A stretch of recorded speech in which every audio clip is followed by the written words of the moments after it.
So this one has been a little while in the making, of course, mostly because it's a very, very long game, and I've had a whole bunch of other stuff to do in the meantime, but this one is, of course, Pillars of Eternity 2 Deadfire. Now, if you are not familiar with the basic genre of the game and what all it entails, I made a separate video with actually footage from this game that I use in the background called What is a CRPG, and I suggest that you check that one out, and of course I'm sure a lot of other people have made videos in the same style.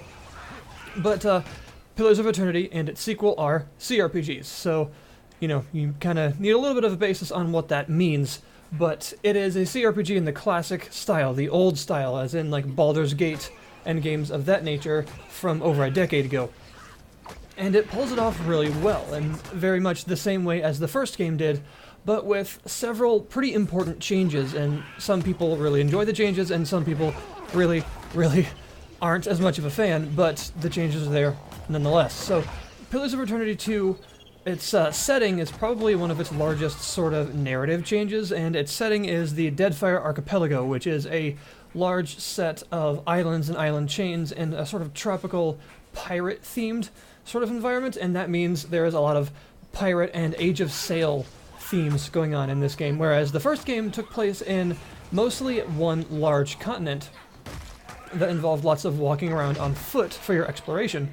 And in this case, you're actually doing a lot of sailing around the open sea and exploring multiple islands of your own leisure, which is actually pretty cool. I actually like the idea of sailing around at your own pace and exploring islands, and in fact, you actually get to explore islands that are uncharted and actually name them yourself once you actually clear out everything on the island. So once you basically explore it and chart it as the first ones to go there in a long time, you get to name it, and you can name it whatever you want, which is, of course, very abusable. And the overall theme and kind of story arcs in the game revolve around the revival of one of the first game's gods in a new body, and he basically shatters your soul, and you're not really happy about that, and you pursue him throughout this chain of islands in order to kind of, get it back. So you are actually the same character from the first game. But because this game this setting actually has reincarnation, you can technically be a different being, but still be the same character due to the fact that you're a watcher. So it kind of takes that narrative and runs with it in a kind of an interesting way. Probably some of the most different changes, some of the most obvious changes in the combat involve the fact that you're actually quite a bit more powerful this time around, and that does result in some power creep. And if you don't know the concept of power creep, it's that in sequels and expansions and things like that for games, your characters often get new toys, shiny new bits, new abilities and things like that make them stronger than they previously were in the previous bits of the game, and thus the enemies have become easier to deal with because you're just, a lot stronger, a lot more powerful than you've been thus far. So the game gets a bit easier because of that, and I would say that I believe this sequel is actually easier than the first game because of a lot of the new stuff you have access to. I think they've made a valiant effort to make the encounters more difficult. They've given the enemies more abilities. They've made the sort of fodder encounters, if you get what I mean, like the non-super threatening encounters filled with more enemies so that they're more threatening, even though they're not hugely powerful individually. They've sort of made sure there are more of them to deal with. And they've given the more individually threatening enemies more abilities to actually fight you with. But as a whole, I would say that you are definitely more powerful than you were in the first game, and you are more powerful than the enemies have become. Your power levels have sort of advanced faster than theirs have. So I would say that makes the combat easier, but it's not easy. It's still a pretty difficult game. I mean, if you have played the first Pillars of Eternity, it was actually pretty brutal, which is kind of CRPG tradition. They're not easy games at all. And if you remember the infamous bear cave from the first game, after half an hour of gameplay or so, your lone main character could happen upon a cave with a bear in it, and it would just floor you, and there was basically nothing you could do about it. and you actually needed to return to that place once you got a companion or two to actually take out the bear, which was kind of funny if you think about it, because you're in a setting of fantasy filled with all sorts of horrible creatures, you know, the living dead and powerful mages and all sorts of stuff, and the thing that did you in was just a bear, but it could happen. And this game doesn't quite have moments like that early on. You actually ascend in power quite quickly, but some of the main changes to combat are very interesting and actually really cool. So one of the interesting changes is the modal abilities that all weapons get. So one of the new systems is the weapon proficiency system. Every single weapon type has a proficiency, and when you create a character, you choose one proficiency, and every certain number of levels you can choose another one. So weapons that you're proficient with, when you wield them, you can actually activate and deactivate a specific ability with that weapon, and every weapon has a different one. And this allows you to do something else in combat when you're out of abilities to use. So normally, certain classes, especially things like wizards and things like that, they're kind of like batteries, and once they're out of charge, they just can stand there, you know? Basically, they can't do anything else, except for just sort of wave a staff in the air and look menacing. But now they actually have something else to do, and some other interesting things to use, like these modal abilities. So, for instance, they're usually not just, they don't just make you better, they have a specific use that generally comes with a drawback, but activates some sort of situationally useful effect. Like, for instance, one of the mage ranged weapons, I can't remember if it's the scepter or the rod, but one of them attacks much slower when you activate their modal skill, but the projectile bursts in an AoE. So you sacrifice attack speed for the ability to deal damage in an area with every normal attack. So it's basically used if you're getting swarmed by really weak enemies in large numbers. It's not the kind of thing that you'd want to use one-on-one with a powerful enemy because it makes you too slow, but if you're being swarmed by like small spiders in a dungeon or something like that, you activate that and you can just cut through them a lot quicker than you normally would, because you don't need to focus all that damage on each one individually. You can just spread it out in a big area. They're useful in situations like that, and every single weapon has one of these. So it adds some more tactical decision making to the combat and allows every character to have several different weapons that they can switch between depending on what they're proficient with, to sort of alter their... It's almost like a combat stance. And I think that's a worthwhile addition because it makes for a little bit more, you know, decision-making in combat, which CRPGs are very known for having a lot of. Now, right here, I actually walked into this area and just got decimated, which I knew I was going to do, which is why I saved before I walked into the area. But, you know, I did it because I wanted to see, for future reference, what was actually in here. I was too curious. I knew I was going to come back eventually. Those skulls below it mean, don't come in here, you idiot, but I wanted to do it to see what was in there. The other big change to the combat is, as you'll see when I actually get in combat, there's this orange swirly thing on the combat interface, and it is the Empower mechanic, which is a new and very cool mechanic that you get at, I think, level 5. Your characters get their first Empower charge, and at certain levels they'll get another one.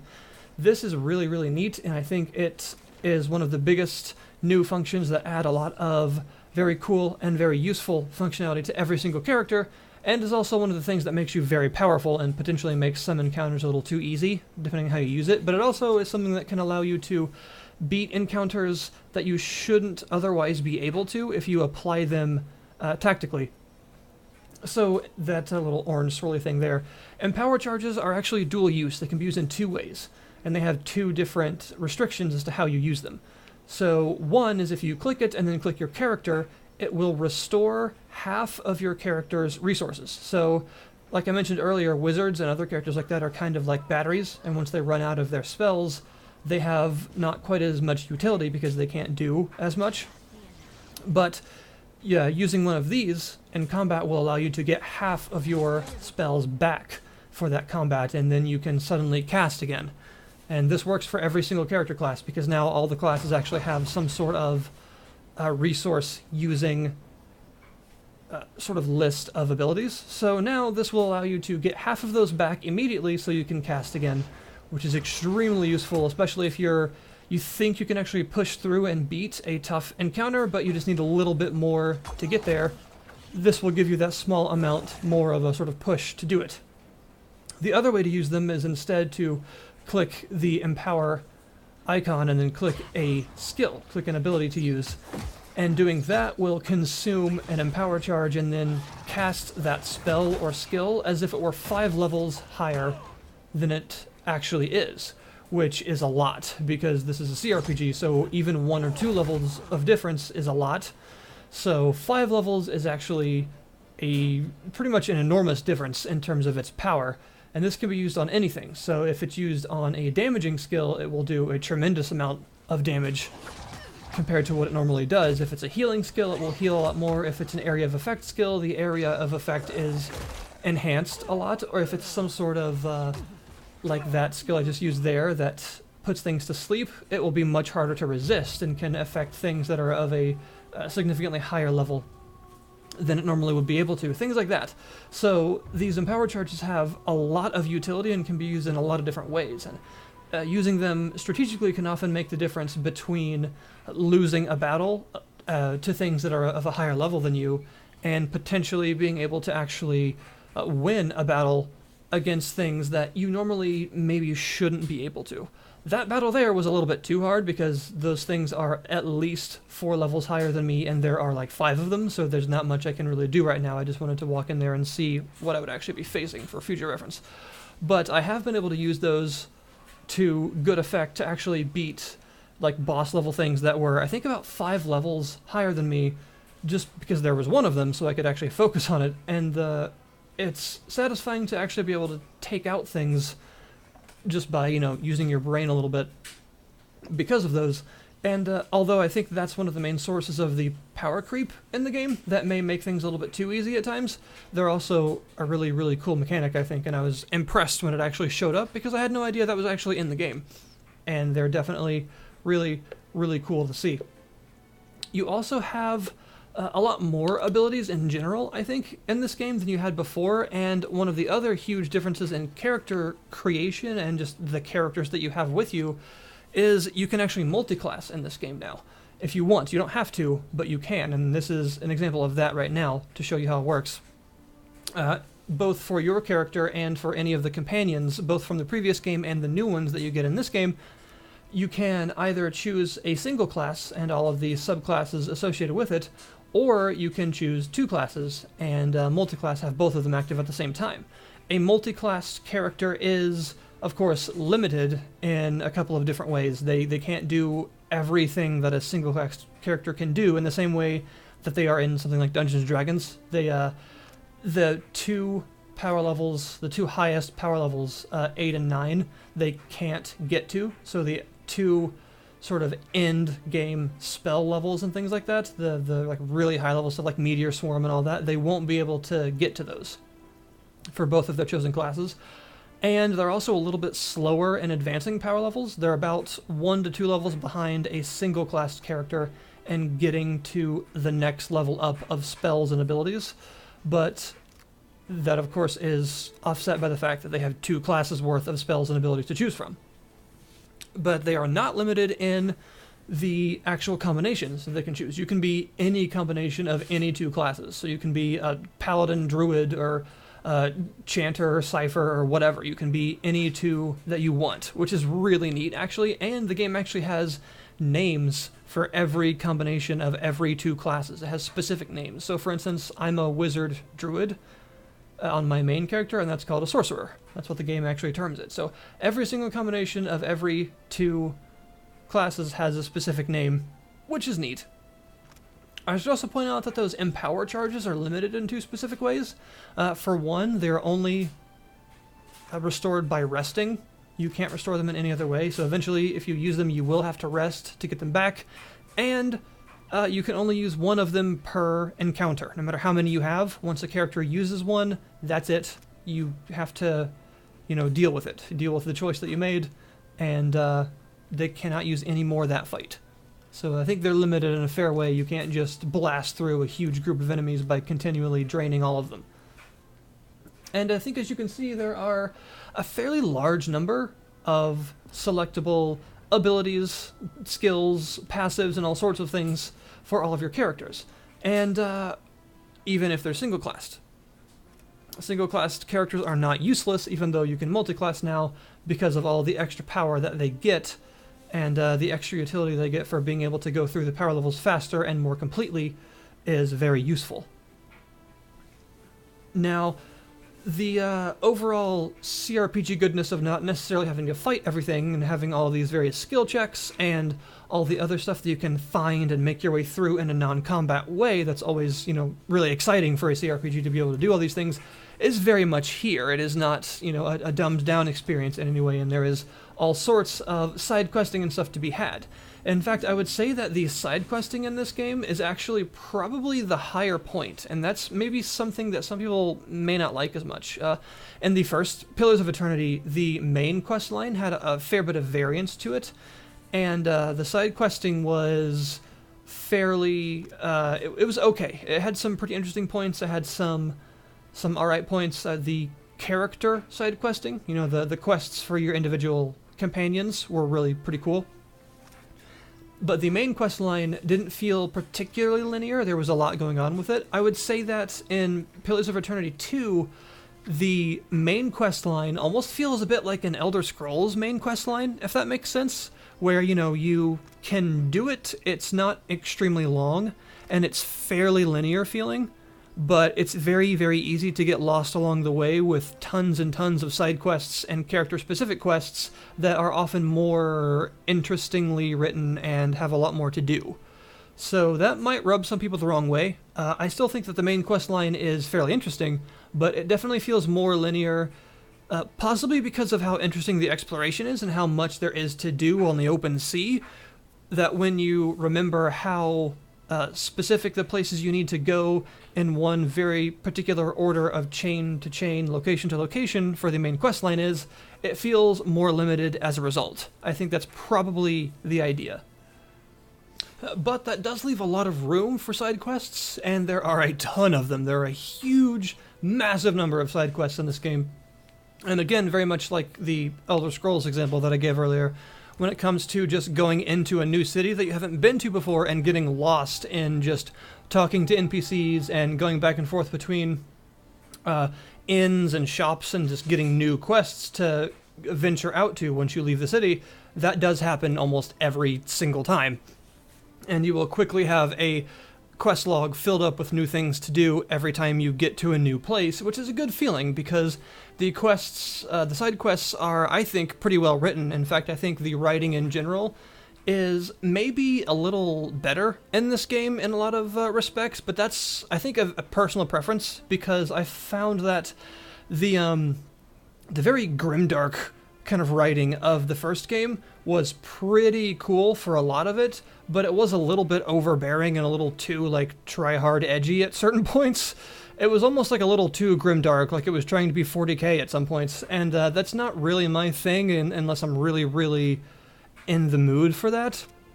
And I think that it almost was trying a little too hard to be, overly cynical at some points, the first Pillars of Eternity, and it didn't quite match with the mood of the world and the other characters. The humor was trying to deliver you out from this sort of overly grim setting, and it just didn't mesh very well at some points. At other points, it felt really atmospheric, and it just pulled you in and wouldn't let you go, and it was great. And at other points, it just felt like I couldn't get in at all because it was just almost humorously, cynically grim, like it didn't even know if it was taking itself seriously.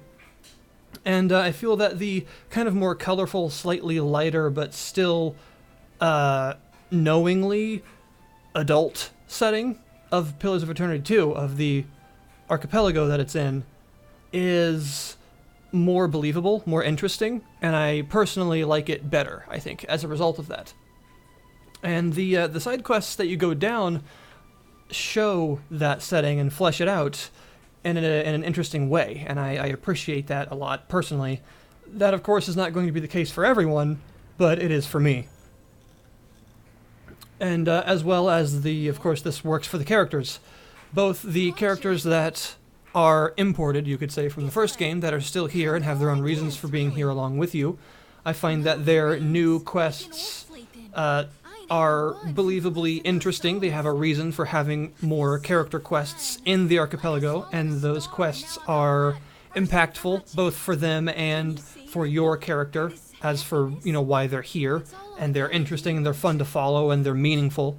And the new characters that you come across that are unique to this game that didn't come from the first Pillars of Eternity, their quests are interesting. They give you a good eye on the archipelago. They give you a reasoning for why they're here. They give you a reasoning for why they want to be with you and why they want to stay with you through everything that happens to you and to your companions. There needs to be a good reason as to why, through all the nonsense that follows you around, why these new characters that don't have that connection to you from the first game, why they would even be with you in the first place. And I think it does a good job of actually giving them that connection. And in a CRPG, your companions need to have that connection. They need to have a good reason for traveling with you. They don't need to just be party members. They need to be companions. That's why they're called that. And I think this game does an absolutely excellent job of actually giving you companions that aren't just party members. And that's actually really important to me. So, Pillars of Eternity 2 is a very, very good CRPG. It is probably one of my favorite in the genre right now. I would say that it doesn't personally surpass Divinity Original Sin 2 for me. That's probably my favorite in the genre of all time at this point. I have just fallen completely in love with that game. But Deadfire has most definitely ushered its way up that list and settled in a really nice place. The combat is really stellar. It has been improved to be a little bit less clunky than the first game. The first game had very good combat, but this game has improved combat that feels even better. And, just look how good it looks. It looks physically really, really good. We're talking like some really nice lighting effects, that really solid, kind of like upgraded 2018 Infinity Engine look. That, as if the Infinity Engine were sort of remade today, this is what it would look like. That isometric viewpoint with sort of pre-rendered backgrounds mixed with really nice lighting effects and particle effects and shadows over it. It has that look, and they pulled it off excellently. The main storyline, and I'm deliberately not showing the main storyline or talking about it too much because I obviously don't want to spoil anything, but the main storyline is done in a different way this time. You actually have a narrator who is a famous voice actress that does narration and story bits for you that you interact with, which is kind of cool. Actually, it's nice to have. There's a lot of voice acting in this game. I think that's something that's sort of new to CRPGs. You don't normally get this much voice acting in a lot of segments besides maybe your absolute main companions and the really straight and narrow main storyline segments back in the day. But now, some of the most popular ones like Divinity and like this have a lot of voice acting in them, which is a real plus. And the voice acting is really good. Some people have complained about her voice. I don't know why. I think it's fantastic.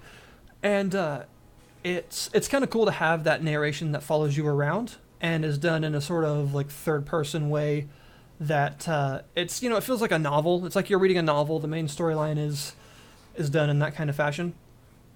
And also the overall other mechanics that I haven't really talked about that have either been new to this game or have carried over from the previous game. Let's see, that would be things like the crafting system. The alchemy system is improved. It has been improved because there's just a lot more to it. In the previous game, it was, I wouldn't necessarily call it an afterthought, but it wasn't used all that much.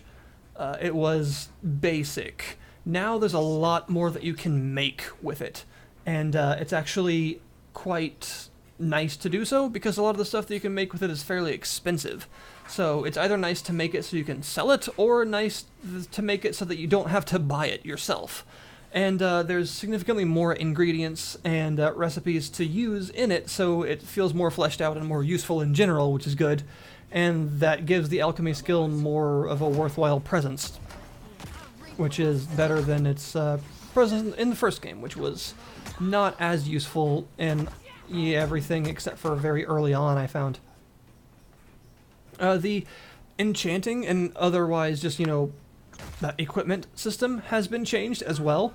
Now, enchanting is done on very specific items and only those items, and it's done actually kind of in a cool way. It's basically your items are only the yellow rarity items can be enchanted. However, each one has their own unique enchantments that are only used on those items. So that means there are a ton of unique enchantments now that are very specific to only those one items that they're on. So basically it's sort of like legendary items can be found that have all sorts of really cool effects. And to make them really, really good, you actually enchant them, and it gives them their own unique sort of legendary enchantments that further the power that's on that specific thing. So I found like a shield that's made of scales, and you can make it, fine and exceptional and superb and things like that to improve its basic stats, but you can also add special enchantments onto it that further what it already does. So you can make it reflect spells or absorb spells and things like that, and every sort of one of those yellow rarity, basically like legendary items, have their own unique enchantments that you need to find all sorts of special components for to add on to them, which is a really cool way to do enchantments that means that your basic equipment can't really be improved, but it means that all of these special pieces of equipment that you find have a lot more value to them, because not only are they going to have special magical effects unique only to them already, but you can get even more unique special effects onto them if you're patient and find all of the materials to do so. And you can have some very powerful characters as a result. There's also there's soulbound items, of course, and these are items that start out just really strong already, and that often need to be equipped on specific classes. They can be equipped on anyone, but if you equip them on a specific class, it will unlock further powers to that item.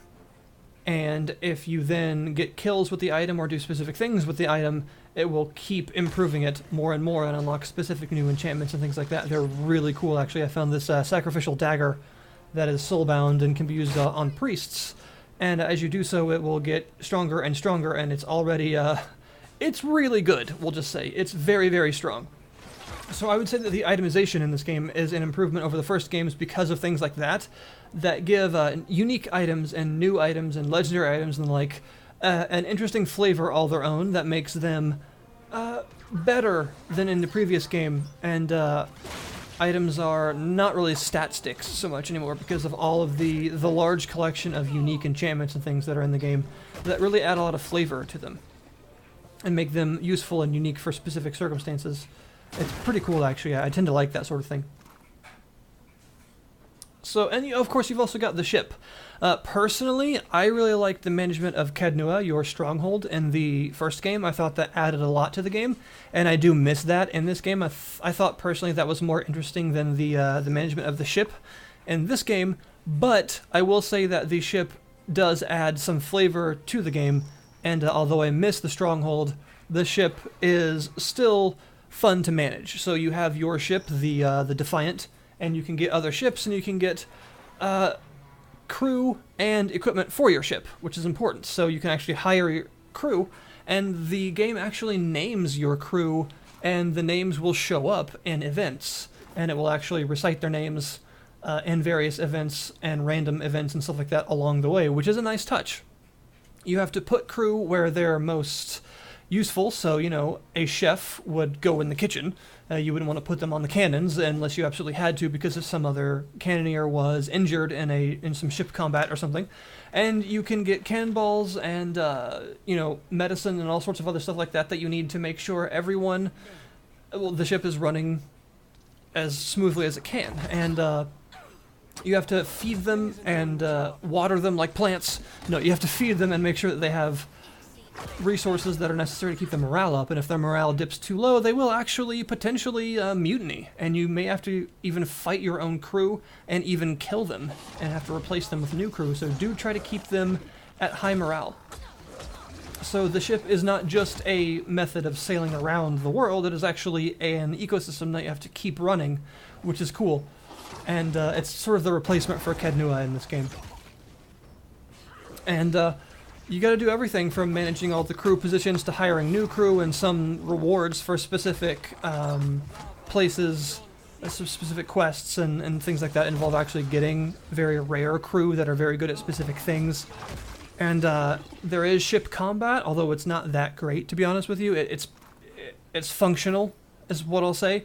It's not done in a real time like this combat. It's done in a sort of narrative manner where you choose your selections of what you will do from a list, and it plays out in a selection kind of like a light novel kind of way. And it works. It works for what it needs to do, but it's nothing all that special, and it kind of gets tiresome to do repeatedly, so I try not to do it too often. But you can get your crew injured and things like that from doing it, so you do have to be careful. So yeah, the ship combat is nothing too special in my opinion, and I do kind of wish they did it more like this combat, but on the ocean. I think it would be more interesting, but oh well, it does its job. I just try not to do it too often because it's not that interesting to me. But other than that, the ship is a functional bit of, you know, CRPG kind of management that you'll tend to see, but I still think that Kednua was a more interesting version of that from the first game. And overall, I think that this is a very excellent CRPG with some flaws that I'm willing to look past because I think the overall game is pretty awesome.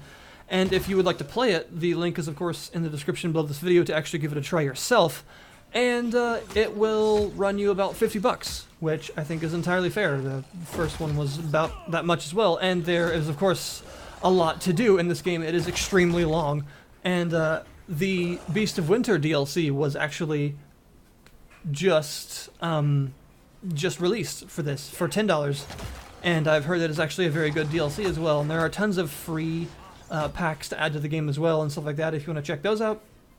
I haven't tried the Beast of Winter yet, but I do plan on it at some point once I get a little bit of a higher level and get some more of the main content done, and maybe I'll even make a video on that. Who knows? But yeah, that is Pillars of Eternity 2 Deadfire, and if you want to check it out, then definitely do so. It is an excellent entry into a genre that we are seeing an awesome resurgence of, and I hope we continue to see more. So thank you very much for watching. Please do share this video around if you enjoyed it, and I'll see you guys next time.